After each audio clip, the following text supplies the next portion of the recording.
Logistics, यहाँ से हमको जाना पड़ेगा मटेरियल मैनेजमेंट, फिर यहाँ से हमको जाना पड़ेगा लॉजिस्टिक्स इनवॉइस वेरिफिकेशन, यहाँ पे हमको जाना पड़ेगा डॉक्यूमेंट एंट्री, फिर नेक्स्ट है एंटर इनवॉइस। तो हमको यहाँ पे एंटर इनवॉइस पे क्लिक करते हैं। तो यहाँ पे इनवॉइस एंटर करते ही हमको क्या है, पहला जो डेट है वो हमको पूछ रहा है कि इनवॉइस डेट। तो ये इनवॉइस डेट क्या होता है, जिस दिन हमारा जो इनवॉइस हमको मिला है वेंडर की तरफ से, हमको जिस दिन वो इनवॉइस मिला है वो है इनवॉइस डेट।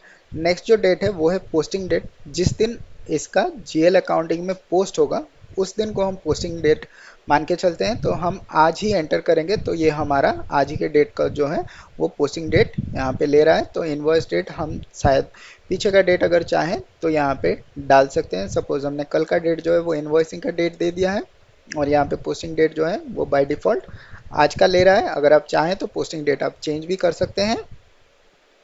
तो यहाँ पे नेक्स्ट जो रेफरेंस है, अगर आप यहाँ पे कोई रेफरेंस डालना चाहते हैं वेंडर का, अगर वेंडर इनवॉइस नंबर या फिर कुछ भी आप यहाँ पे एंटर करना चाहते हैं तो आप यहाँ पे डाल सकते हैं।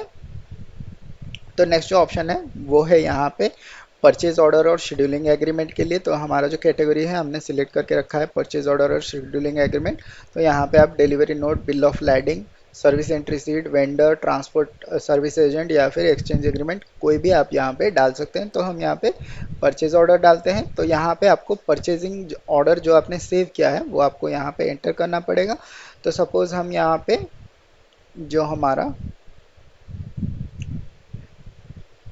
ये वाला हम परचेजिंग डॉक्यूमेंट ले लेते हैं, हम इसको एंटर कर लेते हैं।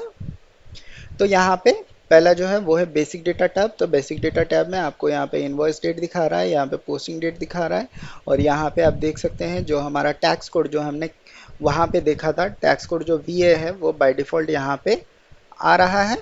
और यहाँ पे हमको जो है जो हमारा आइटम डिटेल्स है, आइटम डिटेल्स में हमको जो है क्वांटिटी और अमाउंट यहाँ पे डालना पड़ेगा। तो हम सपोज यहाँ पे क्वांटिटी 100 डाल देते हैं, या फिर हम यहाँ पे क्वांटिटी जो है वो 1000 डाल देते हैं, और यहाँ पे अमाउंट जो है उसको 10,000 डाल देते हैं। तो यहाँ पे 10,000 डाल देते हैं, यहाँ पे एंटर कर लेते हैं।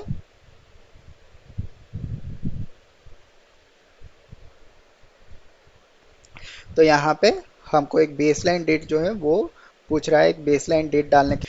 तो अगर हमने वेंडर मास्टर में कोई बेसलाइन डेट सिलेक्ट करके रखा होता तो बाय डिफ़ॉल्ट वही डेट यहाँ पे सिलेक्ट होके आ जाता है। जैसे कि हम पोस्टिंग डेट या फिर डॉक्यूमेंट डेट कुछ भी सिलेक्ट कर सकते हैं बेसलाइन डेट के लिए। तो हमने कोई भी सिलेक्ट नहीं किया था। आपको याद होगा हमने जब वेंडर मास्टर बना रहे थे उस टाइम में बेसलाइन डेट जो है हमने कुछ भी नहीं दिया था। तो यहाँ पे इसलिए कुछ भी नहीं आ रहा है, ब्लैंक आ रहा है। तो आप किसी भी दिन को यहाँ पे बेसलाइन डेट जो है वो डाल सकते हैं। तो इसी डेट से आपका जो पेमेंट का जो टर्म्स है, जैसे हमने दिया था कि 15 दिन के पेमेंट करेंगे कि 1 महीने के बाद पेमेंट करेंगे, तो वो जो सारा डेट कैलकुलेट करेगा वो इसी बेसलाइन डेट से कैलकुलेट करेगा। तो यहाँ पे आप देख सकते हैं यहाँ पे पेमेंट ब्लॉक जो है वो फ्री फॉर पेमेंट है। तो यहाँ पे पहले हम जाते हैं बेसिक डेटा टैब में। तो यहाँ पे बेसिक डेटा टैब में और कुछ हमारा जो फील्ड्स है उसको फिल करना बाकी है। तो यहाँ पे जैसे हमारा टैक्स आ रहा है तो हम यहाँ पे कैलकुलेट टैक्स पे क्लिक करते हैं। तो ये हमारा टैक्स जो है वो कैलकुलेट करेगा। तो हमने 10% का टैक्स दिया था, तो टैक्स अमाउंट जो है यहाँ पे 1000 रुपये का आ रहा है। तो 10,000 के ऊपर 1000 रुपये यानी 11,000 का जो हमारा टोटल अमाउंट बन रहा है। तो यहाँ पे बैलेंस जैसे कि आप ऊपर देख सकते हैं, बैलेंस हमको अभी 11,000 नेगेटिव में दिखा रहा है। तो हमको जो है यही अमाउंट जो है, तो यही अमाउंट जो है हमको यहाँ पे अमाउंट में डालना पड़ेगा। हम अमाउंट में डालते ही यहाँ पे हमारा बैलेंस जो है वो ज़ीरो शो करेगा। तो हमेशा आपको जो अपना इन्वॉइसिंग का डॉक्यूमेंट यहाँ पे बैलेंस जीरो में शो करना चाहिए, तभी जाके आप इसको पोस्ट कर सकते हैं। नहीं तो आप यहाँ पे पोस्ट नहीं कर सकते हैं। पहले जो था हमारा एरर मैसेज यहाँ पे था, अभी जैसे कि आपको वार्निंग दिखा रहा है। तो हम यहाँ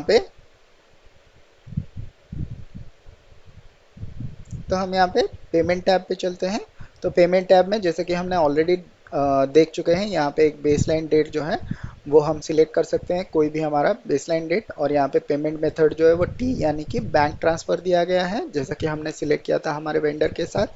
और यहाँ पे पेमेंट ब्लॉक जो है वो फ्री फॉर पेमेंट है, और यहाँ पे अगर आप चाहें तो यहाँ पे ब्लॉक भी कर सकते हैं। तो हम यहाँ पे फ्री फॉर पेमेंट छोड़ देते हैं।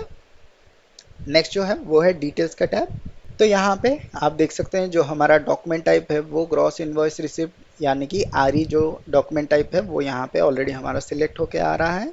तो हम यहाँ पे एक बार मैसेजेस में चेक कर लेते हैं, मैसेज हमको क्या यहाँ पे वार्निंग मैसेज जो है वो दे रहा है। तो यहाँ पे जो है यहाँ पे बता रहा है कि इवेल्युएटेड रिसिप्ट सेटलमेंट यानी कि ईआरएस प्रोसेस जो है वो परचेज ऑर्डर के लिए एक्टिव है, और क्वांटिटी डिलीवर्ड जो है वो 0 है।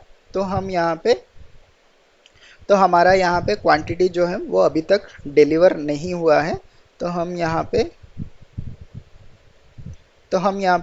पहले इस क्वांटिटी के लिए, इस डॉक्यूमेंट के लिए हम जो है एक जीआर पहले कर लेते हैं।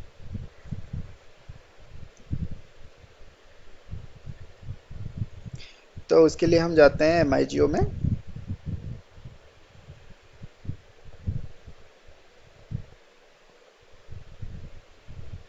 तो MIGO में यहाँ पे परचेज ऑर्डर हम डाल देते हैं।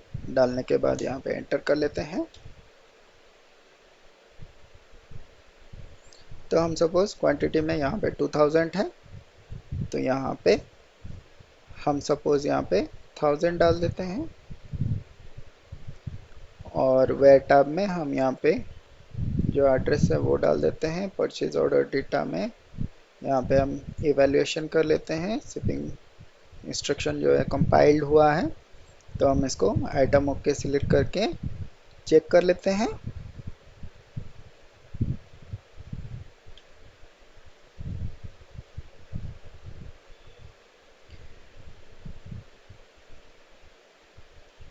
ओके, तो ये हमको बता रहा है कि ऑलरेडी ये प्रोसेस में है। तो यहाँ पे हम क्या करते हैं, पहले इसको हम क्लोज कर देते हैं, /NMIRO में चले जाते हैं।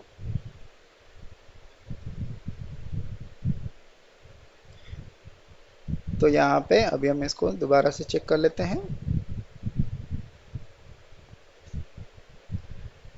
तो यहाँ पे डेट ऑफ प्रोडक्शन जो है हमको डालना पड़ेगा, मैन्युफैक्चरिंग डेट। तो यहाँ पे हम इसको पोस्ट कर लेते हैं। तो यहाँ पे हमारा जो डॉक्यूमेंट है वो पोस्ट हो गया है। तो हम अभी जाते हैं और हमारा जो डॉक्यूमेंट टाइप है उसको सिलेक्ट कर लेते हैं, और यहाँ पे इनवॉइस डेट डाल देते हैं। यहाँ पे जो है हम इसको एंटर कर लेते हैं। तो अभी हमारा यहाँ पे जो एक ही वार्निंग मैसेज है वो है ईआरएस का सेटलमेंट इंडिकेटर जो है वो परचेजिंग ऑर्डर के लिए एक्टिव है। तो इससे कोई प्रॉब्लम नहीं है, हम इसको जो है सेव कर सकते हैं। तो हम यहाँ पे सिमुलेट बटन पे क्लिक करते हैं।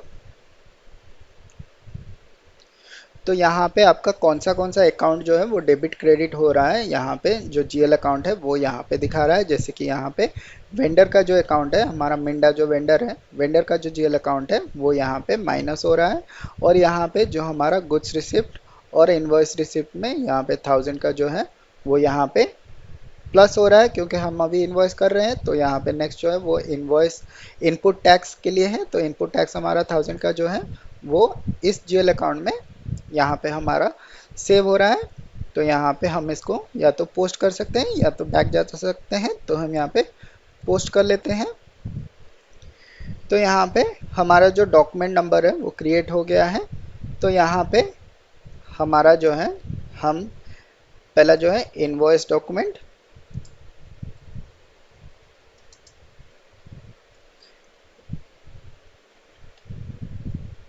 तो इनवॉइसिंग का जो डॉक्यूमेंट नंबर है वो हम यहाँ से कॉपी कर लेते हैं।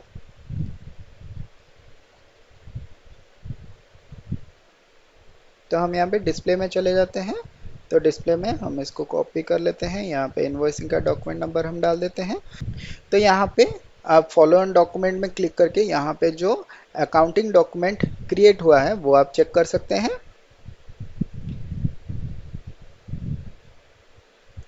तो अकाउंटिंग डॉक्यूमेंट में हमारे जो हमने जब सिमुलेट किया था तब जो अकाउंट्स हमारे वहाँ पे शो कर रहे थे, तो उसी अकाउंट्स का एक जो डिटेल्स है वो हमारा ये फॉलोइंग डॉक्यूमेंट्स में जो हमारा इन्वॉइसिंग डॉक्यूमेंट होगा, जैसे आप देख सकते हैं यहाँ पे अकाउंटिंग डॉक्यूमेंट है, तो ये अकाउंटिंग डॉक्यूमेंट जो होगा वहाँ पे वही वाला इन्वॉइसिंग जो है वो एंटर हुआ होगा। तो हम यहाँ पे इसको क्लिक कर लेते हैं।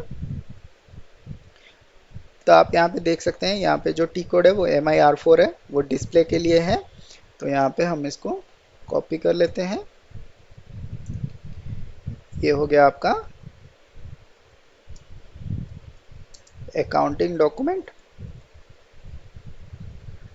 तो हमने ये कॉपी क्यों किया, यहाँ पे टेबल भी आपको चाहिए, जो यहाँ पे इन्वॉइसिंग डॉक्यूमेंट का जो हेडर टेबल है वो है BKPF, और यहाँ पे जो इसका आइटम टेबल है वो है BSEG या फिर BSEC उसको बोल सकते हैं।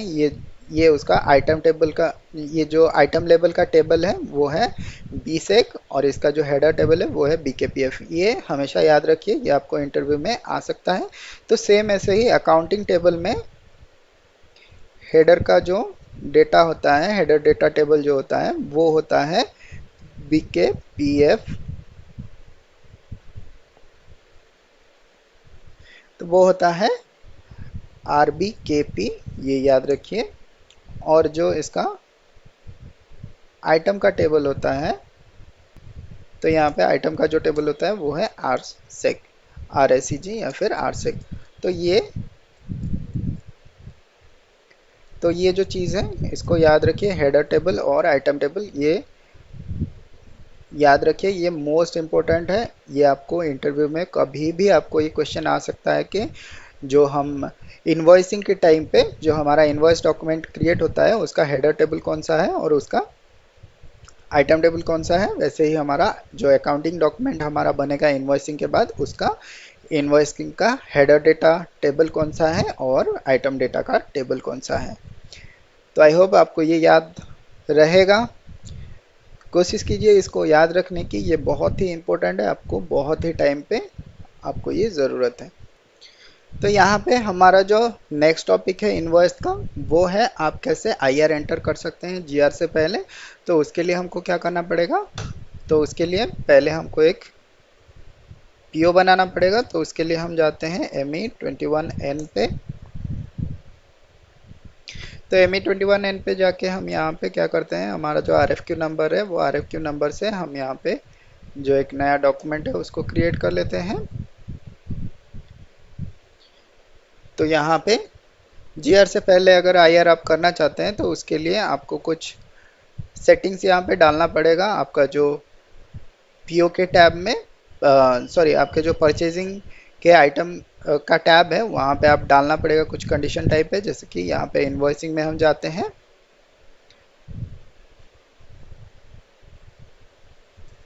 तो यहाँ पे पहले जो है हम डेट डाल देते हैं। तो डेट यहाँ पे 13 तारीख के लिए बोल रहा है, हम यहाँ पे 13 तारीख का डेट डाल देते हैं, एंटर कर लेते हैं। तो यहाँ पे हम इन्वॉइस में चले जाते हैं। तो इन्वॉइस में यहाँ पे जैसे GR बेस्ड IB जो है वो सिलेक्ट नहीं होना चाहिए। अगर आप इसको सिलेक्ट करते हैं तो आप GR से पहले IR नहीं कर सकते हैं। यहाँ पे हम अपना टैक्स कोड ले लेते हैं, इसको एंटर कर लेते हैं।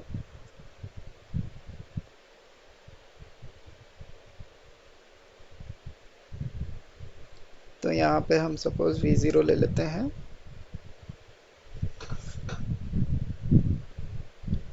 तो यहाँ पे हम इसको सेव कर लेते हैं।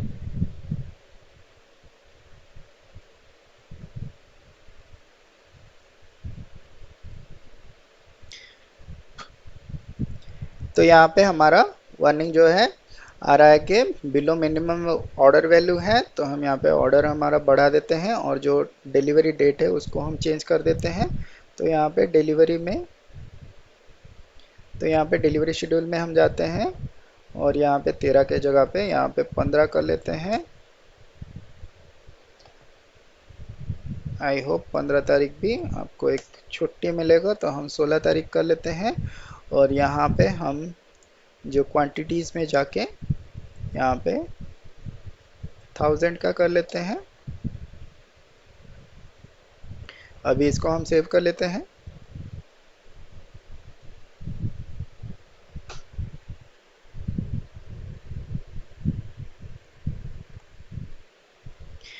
तो यहाँ पे हमारा जो पीओ है वो क्रिएट हो गया है। तो अभी हम जाते हैं MIRO में।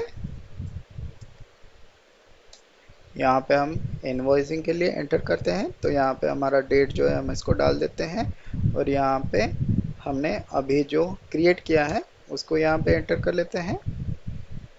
तो यहाँ पे क्वांटिटी जो है वो 1000 डाल देते हैं और यहाँ पे अमाउंट जो है उसको 10,000 डाल देते हैं। यहाँ पे एंटर कर लेते हैं। तो यहाँ पे बेसलाइन डेट भी डाल देते हैं। यहाँ पे बेसिक डेटा टैब में जाके हम यहाँ पे कैलकुलेट टैक्स कर लेते हैं। तो यहाँ पे हमारा जो टैक्स अमाउंट है वो यहाँ पे शो कर रहा है। तो हम यहाँ पे कॉपी कर लेते हैं। कॉपी करने के बाद यहाँ पे पेस्ट कर लेते हैं। यहाँ पे हम मैसेज देख लेते हैं।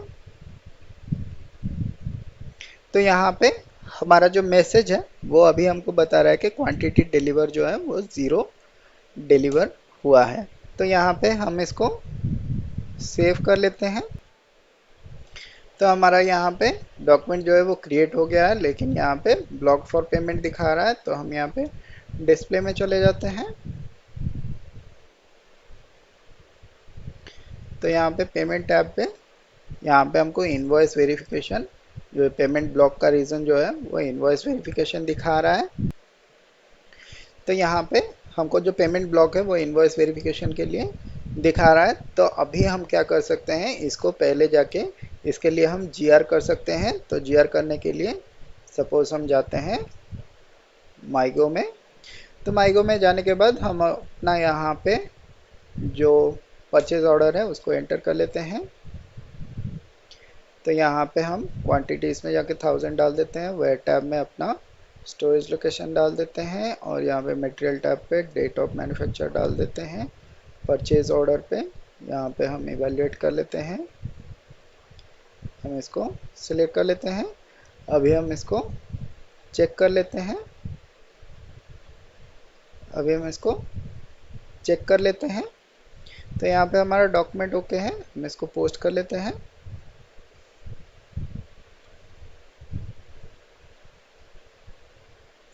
तो यहाँ पे हमारा डॉक्यूमेंट जो है वो पोस्ट हो गया है। तो हम अभी जाते हैं MIR4 में, यहाँ पे हम उसको डिस्प्ले कर सकते हैं। तो ये डॉक्यूमेंट टाइप है। डॉक्यूमेंट टाइप को हम यहाँ पे डिस्प्ले करते हैं। तो डिस्प्ले करने के टाइम पे यहाँ पे फिर भी आप देख सकते हैं जो पेमेंट ब्लॉक है वो ऑलरेडी यहाँ पे ब्लॉक कंडीशन में है। तो हमको क्या करना पड़ेगा, इसको जाके अनब्लॉक करना पड़ेगा। तो अनब्लॉक करने के लिए हमारा जो टी कोड है वो है /n MRBR। ये जो टी कोड है MRBR है, इसको याद रखिए। तो हम अभी MRBR में जाके यहाँ पे इनवॉइसिंग डॉक्यूमेंट सपोज हम कंपनी कोड के अगेंस्ट में ही जाके चेक कर लेते हैं कौन सा डॉक्यूमेंट हमारा ब्लॉक के लिए है। तो यहाँ पे नॉर्मली हम रिलीज़ कर सकते हैं ब्लॉक जो इनवॉइस है। तो यहाँ पे या तो आप ब्लॉकिंग रीज़न जो है वो यहाँ पे आप जा सकते हैं। यहाँ पे आप देख सकते हैं क्वांटिटी के वजह से यहाँ पे जो है ब्लॉकिंग रीज़न दिया गया है। तो आप यहाँ पे इसको सिलेक्ट करके ब्लॉकिंग जो रीज़न है इसको कैंसिल कर सकते हैं। तो यहाँ पे ऑलरेडी कैंसिल दिखा रहा है। तो आप इसको क्या कर सकते हैं, इसको लाइन आइटम को सिलेक्ट करके यहाँ पे जो रिलीज़ इनवॉइस का बटन है इसको आप क्लिक करने से यहाँ पे जो इनवॉइसिंग का बटन है ये यहाँ पे ग्रीन दिखा रहा है। तो हम अभी चाहते हैं हमारे डिस्प्ले डॉक्यूमेंट में।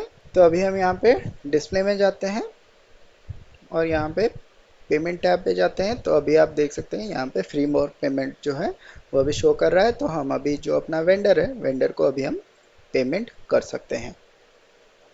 तो ये था आज का क्लास। मिलते हैं फिर अगले क्लास में और कुछ इनवॉइसिंग का टॉपिक के ऊपर। तो और कुछ इनवॉइसिंग के टॉपिक के ऊपर हम जानेंगे अगले क्लास में। तो मिलते हैं अगले क्लास में, तब तक के लिए बाय बाय, जय हिंद एंड टेक केयर।